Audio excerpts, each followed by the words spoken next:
BRS party ఇలా కూర్చోబెట్టారు. ఇలా మీరు మోసం చేస్తే మీ విషయంలో కూడా ప్రజలు ఆలోచిస్తున్నారు కూడా. మొదటి విడత చేయాలి, ఇప్పుడు ఈ విడత చేయాలి, నెక్స్ట్ విడత కూడా కలిపి ఇప్పుడు వేస్తే రైతులకు ఉపయోగపడుతుంది. రాష్ట్ర ప్రభుత్వం ఇస్తుందా ఇదా? ఇవాళ లేఖ రాసిన రాష్ట్ర ముఖ్యమంత్రి గారికి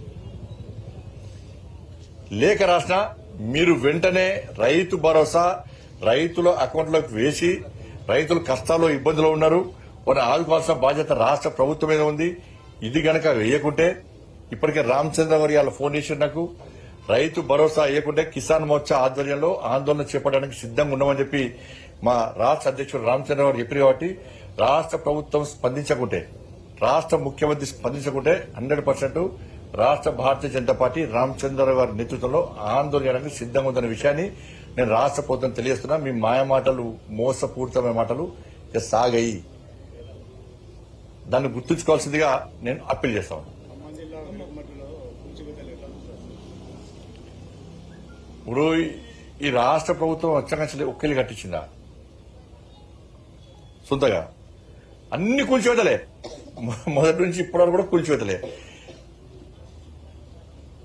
ఇది కూల్చివేతల ప్రభుత్వం. ఇది ఇలా ప్రజలందరూ తెలంగాణలో రాష్ట్ర ప్రజలందరూ కూడా కష్టపడి చిన్న చిన్న ఇళ్లు కట్టుకున్న ప్రజలందరూ కూడా ఇబ్బంది పడుతున్నారు. మా ఇల్లు ఉంటుందా కూలుతుందా? ఎప్పుడు ఏం కట్టించి ఏం కూల్చుతారో వదిలేదు. ఇలా భూదాన్ భూములు అంటున్నారు. అసలు రాష్ట్ర ప్రభుత్వము ఆడ కట్టుకున్నది పెద్ద పెద్ద బిల్డింగ్ లాగా పేదోళ్ళే కట్టుకున్నది. నువ్వు పేదోళ్ళకి ఇదే రాష్ట్ర ముఖ్యమంత్రి గారు ఏమన్నారు? గతంలో బీఆర్ఎస్ పార్టీ ప్రభుత్వం కూల్స్తే పాపం తగులుతుంది మీకు. ఇంకా కూల్చి పేదోళ్ళు ఇల్లు కూల్స్తారా? కట్టుకుంటప్పుడు ఏం బీకిరు మీరు అనే రాష్ట్ర ముఖ్యమంత్రి గారు. కట్టుకుంటప్పుడు ఏం బీకిరు మీరు, ఇప్పుడు కూల్స్తారా అన్నాడు. నేను పడుతున్నా, ఇప్పుడు కూర్చోడానికి కారణమేంది? ముఖ్యమంత్రిగా లేనప్పుడు ఒక మాట, ముఖ్యమంత్రి ఉన్నప్పుడు ఒక మాట. ఇలా కాస్ట్లీ భూములు అంటే కాస్ట్లీ భూములు పేదోళ్ళు వాళ్ళు కాస్ట్లీ భూమి అని వేసుకోలే, వాళ్ళు బిల్లు కట్టుకోలే. ఎప్పటి నుంచో తరతరాల నుంచి వాళ్ళు ఉంటున్నారు. వాళ్ళ ఇల్లు కూర్చోడానికి కారణమేంది? ఏదో మీకు ఉండాలి కదా, ఏదో ఉండాలి కదా. మీ ఆలోచన ఏది? ఏం లేదు, కబ్జా చేస్తా దాన్ని.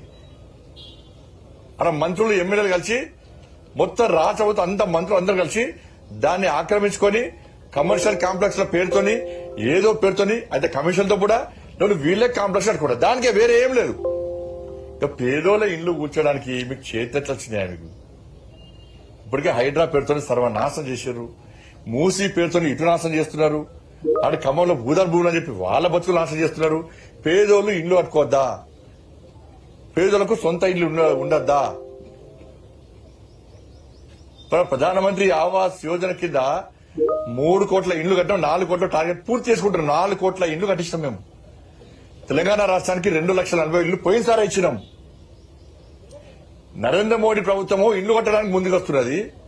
దానికి సహకరించకుండా కాంగ్రెస్ పార్టీ ప్రభుత్వమే ఇళ్లు కూర్చడానికి పోటీ పడుతున్నది. మేము నరేంద్ర మోడీ ప్రభుత్వం ఇళ్లు కట్టడానికి పోటీ పడుతుంటే కాంగ్రెస్ పార్టీ ప్రభుత్వం ఇళ్లు కూర్చడానికి పోటీ పడుతున్నది.